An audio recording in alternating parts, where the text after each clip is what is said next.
Can rookies James Pearce and Jalon Walker help the Falcons reach 40 sacks this year? Possibly the key to unlocking this defense's playoff potential.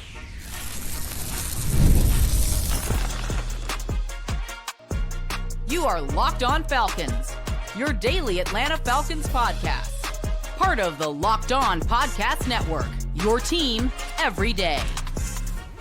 Welcome back, everyone, to another illustrious episode of the Locked On Falcons podcast, your daily Atlanta Falcons podcast, part of the Locked On Podcast Network, your team every day. And today's episode is brought to you by Game Time. Download the Game Time app, create an account, and use code LOCKEDONNFL, and you'll get $20 off your first purchase.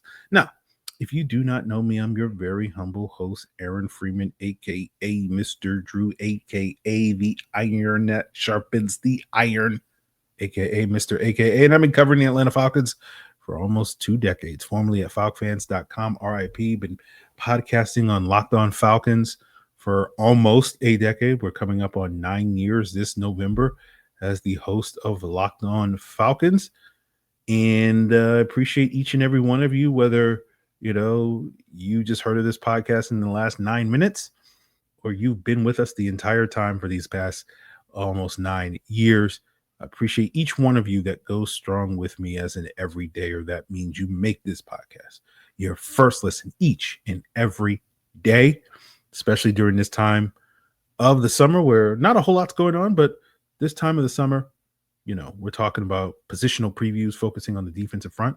We'll continue that today, but if you want to continue being an everydayer so that you can get more into these positional previews as we go through this with, little more than 10 days to go between now and the start of training camp, make sure you subscribe or follow for free on YouTube or wherever you listen to podcasts to get the latest episode as soon as it is available. So, as I said, we are continuing our positional training camp previews. Today, we're focusing on the D-line and edge room up front. We'll talk about some of the questions and concerns we have along the interior D-line for this group, but the abundance of talented up-and-coming players that we have at the edge room.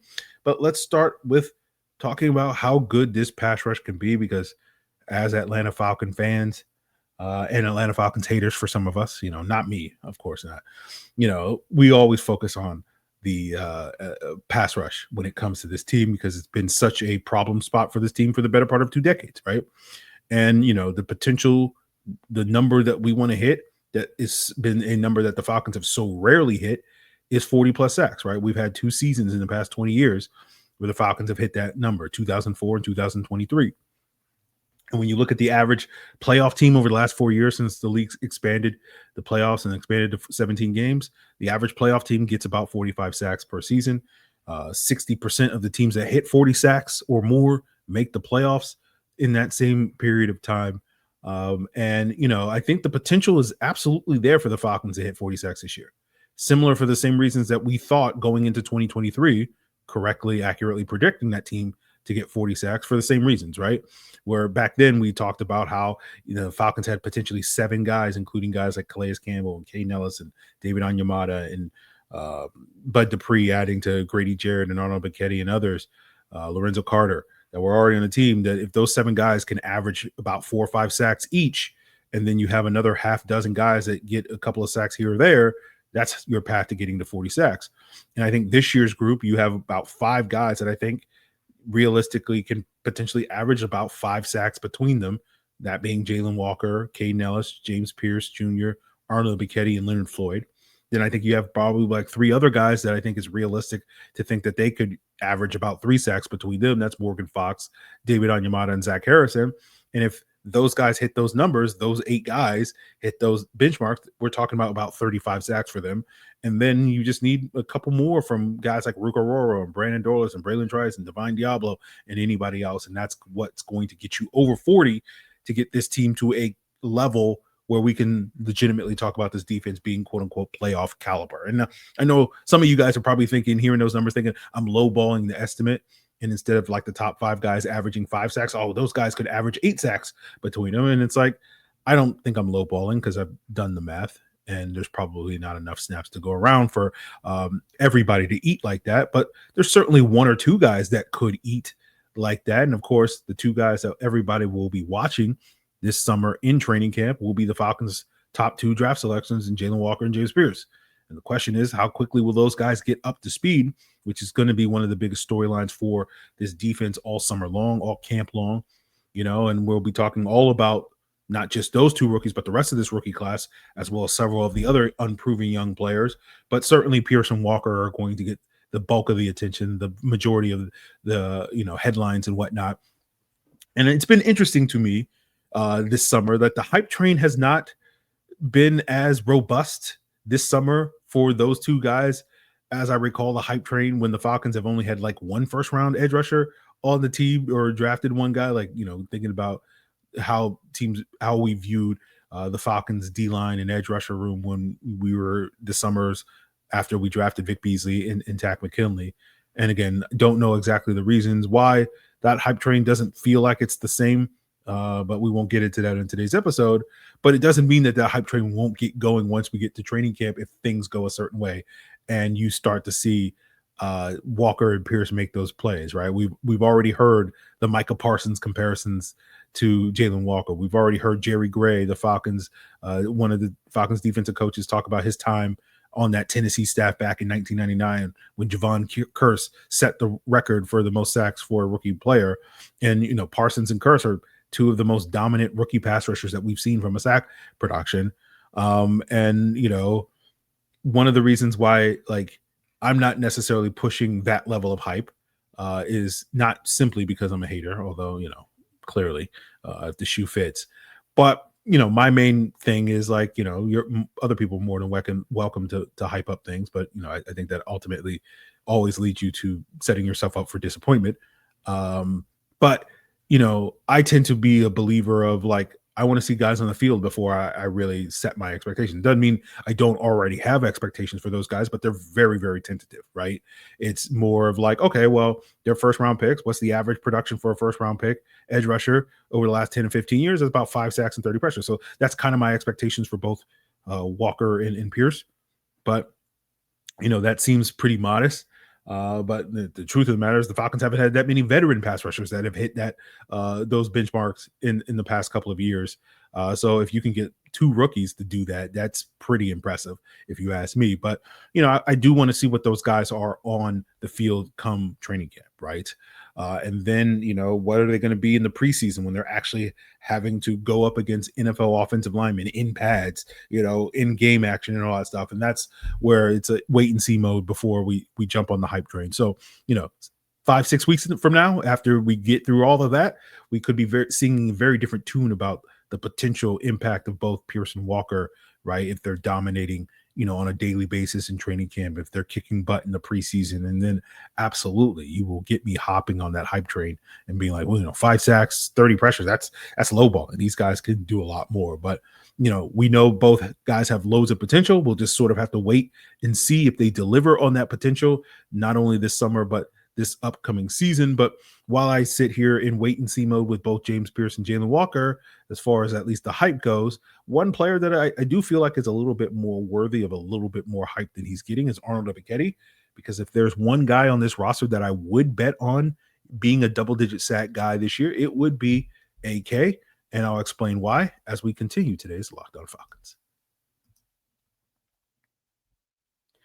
So if you don't know, in Atlanta this week, there is a home run derby on Monday, an all-star game on Tuesday, and I'm sure many of you would love to go, but you're thinking it's too late to get tickets, but that's where Game Time comes in. It's the perfect place to go if you're looking for those killer last-minute deals where you can save up to 60% off since prices on Game Time drop as you get closer to the start of your event. And if you're worried about so much hassle, I got to endlessly scroll to find the best deal. Well, Game Time zone deals are going to pick the best seats in your section for you. And then they have the panoramic seat views. So what you see is what you get. No hidden fees. And Game Time's guarantee is going to have your back with their cancellation protection and so much more. So take the guesswork out of buying tickets with Game Time by downloading the Game Time app, create an account, and use code LOCKEDONNFL, and you'll get $20 off your first purchase. Terms apply. Again, create an account and redeem code LOCKEDONNFL, and you'll get $20 off. Download the Game Time app today. Last minute tickets, lowest price guaranteed. So I've spent the past week working on a film breakdown of the Jets defense for the Locked On Falcons Insider, showcasing some of the schematic topics that we've discussed on the pod the last couple of weeks. The 4-3 over front, the Y9, the Jets coverages and whatnot. And we'll continue talking about those topics in the days ahead as well as we break down various other position groups ahead of training camp. But, in the film breaking down, I looked at four common opponents that the Falcons and Jets played last year: Broncos, Vikings, Steelers, and Seahawks, to kind of compare and contrast how each defense approached those offense. So if you're curious at looking at the film from those games and some of the conclusions that I had, you can become a Locked On Falcons Insider at the link in the description below at joinsubtext.com/Locked On Falcons. You can get that for free, right? You don't have to pay for it. It's 14-day free trial when you sign up, and then $4.99 a month after that point if you like that type of analysis that we give beyond the podcast. So go check that out if you want to. But I went back and looked in the process of this, looking at Arnold Ebiketie in 3 out of those 4 games against these common opponents, just to sort of compare and contrast after watching the Jets. I didn't watch the Steelers game because nobody on the Falcons pass rush outside of like 2 plays from Grady Jarrett and Matthew Jalon really did anything in that game. And we know that Arnold Ebiketie really didn't come alive last year until the Week 6 game against Carolina. But thereafter, I think he really showed himself to be an effective player. And particularly if you go back and you watch that Vikings game from Week 14, where he was really effective in that game when he got to tee off against Vikings right tackle and Pitt legend Brian O'Neill, playing in a wide 9 scheme on a couple of those reps. And so, when we talk about this wide 9, 4-3 over front that the Falcons are very likely to employ, given what the Jets have done under Jeff Ulbrich, the Falcons' new defensive coordinator the last 4 years, I do think this scheme is not only going to enhance, a number of players like James Pearce and Jalen Walker, but it's also going to really enhance Arnold Ebiketie and what he can do. And so hopefully we'll see him pick up where he left off last year. And I do think if he does do that, he's potentially the best bet on this Falcons defensive front, more so than the rookies at this point, to potentially be a guy that could, if anybody's going to hit double-digit sacks, I think Arnold Ebiketie would be the guy I bet. Now, granted, I'm not going to bet really much on anybody hitting double-digit sacks, or at least if I was going to bet, it wouldn't be a lot of money. It's like, okay, I'll put $5 on it. I'd be much more willing to bet on 8 sacks, certainly. But given how deep this edge room is, I do think it is going to be a little harder, despite, that's a good thing. Don't get me wrong. Depth is valuable. So you can have, as Nate Ollie and Jeff Ulbrich have stated, waves of pass rushers so that you're constantly getting heat, but that does hurt the individuals. As a group, it helps the group, but it hurts each individual. And so I don't know if, with this depth, you're going to have one individual sort of stand out to get that monster production in terms of the double-digit sack seasons. But, of course, we could be singing a very different tune 6 weeks from now, if someone racks up 3 sacks against Charlie Heck come week 1 against the Bucs or whatever. But, what's interesting with Arnold Ebiketie is, like, last summer when people were kind of hyping up his breakout potential in 2024, I was kind of like, hey, let's pump the brakes a little bit on this, mostly because I think a lot of people were looking at the stats from what he did in 2023 on a limited basis and sort of assuming, oh, he'll double his snaps and therefore he'll double his production. And I was looking at the film and I'm like, I don't think the film is as good as the stats suggest. And I feel like this summer I have the opposite opinion, where it's like, I think the film is better than the stats suggest. And I think he's now kind of underrated given, the presences of guys like James Pearce and Jalen Walker and Leonard Floyd. So I would not sleep on Arnold Ebiketie at this point in time. But, I'm sure some of you are wondering, like, Aaron, if anybody's going to get double-digit sacks, it should be Leonard Floyd, right? He's averaged 9.6 sacks over the last 5 years combined. But it's a similar conversation that we were having with Arnold Ebiketie last year, where I think the stats look much better than the film did. And it doesn't mean that I don't think Leonard Floyd can be productive this year for the Falcons. But as we discussed this past March, after signing Leonard Floyd, particularly last year in San Francisco, the vast majority of his production from a sack and pressure standpoint came on stunts and twists and cleanup plays. But, I think one of the things that this scheme can do, playing their wide 9, it could allow for more of those stunts and twists and whatnot than what we've seen in recent years. And so I still think Leonard Floyd can be productive in the scheme. I just think he has a lot of the same red flags that we discussed and kind of ignored last summer about Matthew Judon because of, we would just like, well, beggars can't be choosers at this point. And those red flags are like a larger percentage than other high-end pass rushers that have similar sack production. A larger percentage of Floyd's production, same thing applied to Jalon, come from like coverage and cleanup sacks, right? And then you couple that with being at age 32, where usually it's about age 31 where there's a significant drop off when it comes to pass rushing production for most NFL pass rushers historically.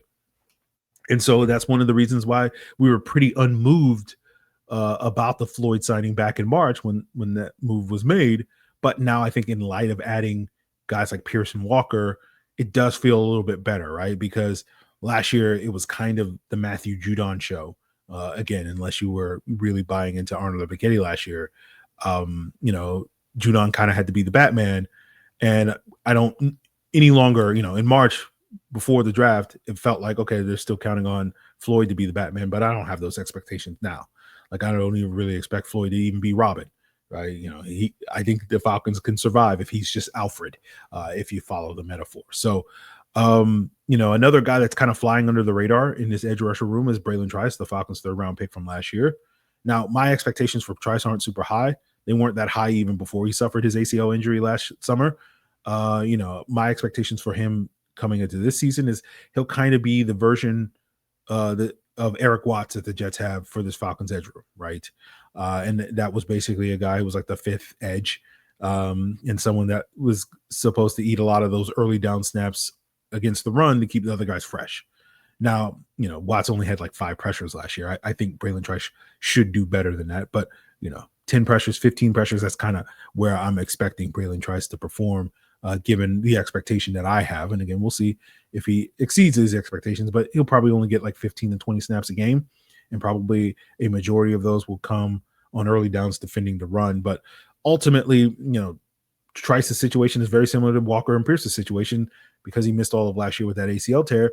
This year is essentially his rookie year. And so similarly, we're in wait and see mode to kind of see how he comes back from that injury. So therefore, there's plenty of room for those expectations to be raised. And so that's why he's kind of flying under the radar. Now, also in the mix in this edge rusher room are guys like Zach Harrison and Brandon Dorlus.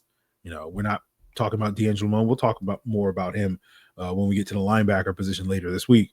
But I think Harrison and Dorlus both are going to have unique roles according to this coaching staff, being able to split some of their time both as interior guys and edge guys. And that's going to lead us to our conversations about the front, our biggest question marks about the front, which is along the interior. And we'll sort of wonder if we were going to get the same sort of impact on the interior as we need to, not only in terms of the pass rush and the run defense to really solidify this front. And we'll break that down as we wrap up today's Locked On Falcons.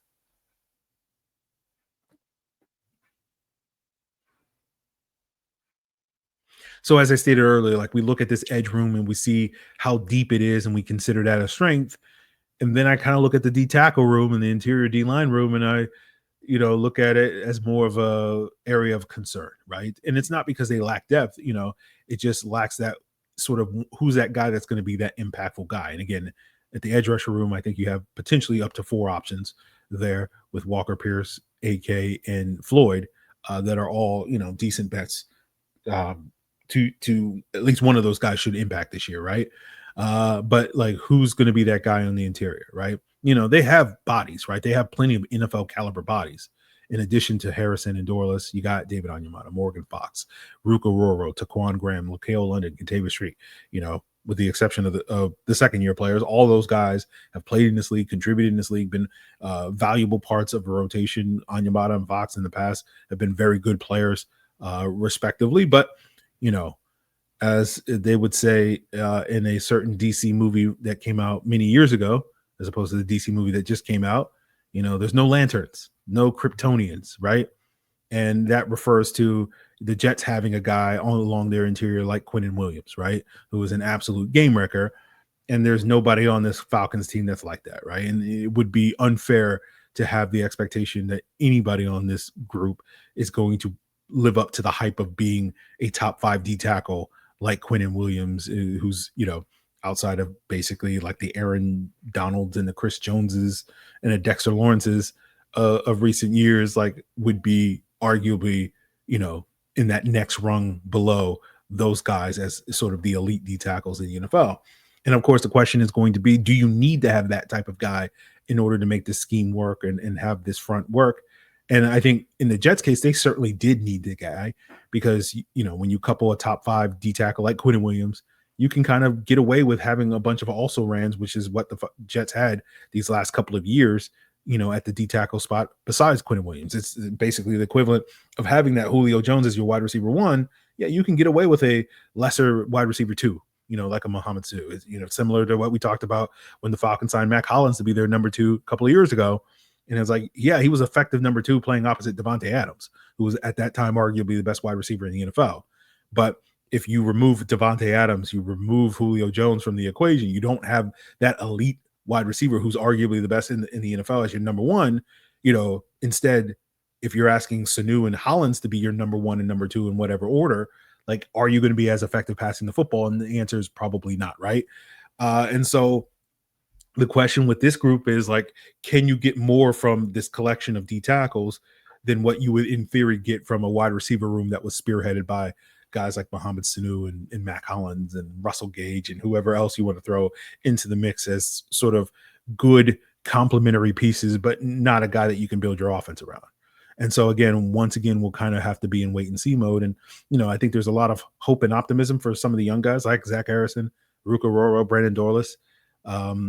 As stated earlier, Harrison and Dorlus are expected to see some snaps at edge on rundowns, mostly because the Falcons have a bunch of smaller edges, right, that are potentially going to be problematic against the run. Like Pearce and Walker, in my humble opinion, were kind of underwhelming in college against the run, and that's mostly referring to Walker as an edge defender, not his snaps at linebacker at Georgia.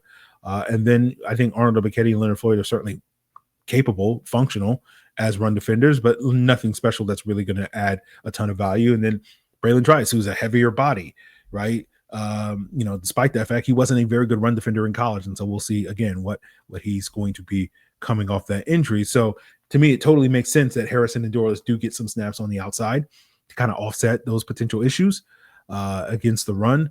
But hopefully they'll still get plenty of opportunities to kick inside on passing downs to be able to rush. And as we've stated several times since the Falcons drafted Zach Harrison, this was kind of the ideal role for Zach Harrison. We talked about this last year where, Brandon Dorlus going to a 3-4 team probably would be a better fit in a 4-3 team, playing some edge role on rundowns and then kicking inside on passing downs, right? So this is kind of the ideal role for both. But, particularly with Zach Harrison, he kind of is going to be in a similar role to what John Franklin Myers was for the Jets. Now, in the 3 years at JFM, now in Denver, played in the Jet system from 21 to 23, he averaged about 5 sacks and 51 pressures in that inside-outside role, right?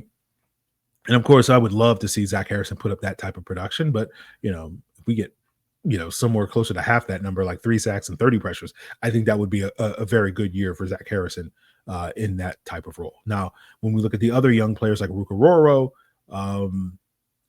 he's a plus run defender. We'll see what Ruka is as a pass rusher. Again, I'm not expecting him to have this monster year, but I do expect him to be a difference maker when it comes to the run. Now, a player that I do think can have a little bit more impact on the pass rush is Morgan Fox. He's arguably your best interior pass rusher of this group, but generally has not been trusted as an every down player because of some deficiencies against the run. And I don't expect that to change this year for him. And then you have David Onyemata on the interior, who at this point is kind of an unknown. You have a guy that's going to turn 33 this November, and we know that Father Time is undefeated. Can we expect a bounce back year for David Onyemata? Maybe. I think it's certainly possible that I think this scheme is going to be more beneficial to his skill set than what we saw last year's scheme. But so I'm optimistic that we'll probably see better production than 3 sacks and 19 pressures, but I don't think it's going to come close to the 4 sacks and 34 pressures that we saw from David Onyemata when he was, arguably the best guy on that defensive front in 2023. So there's a lot up in the air with this interior group.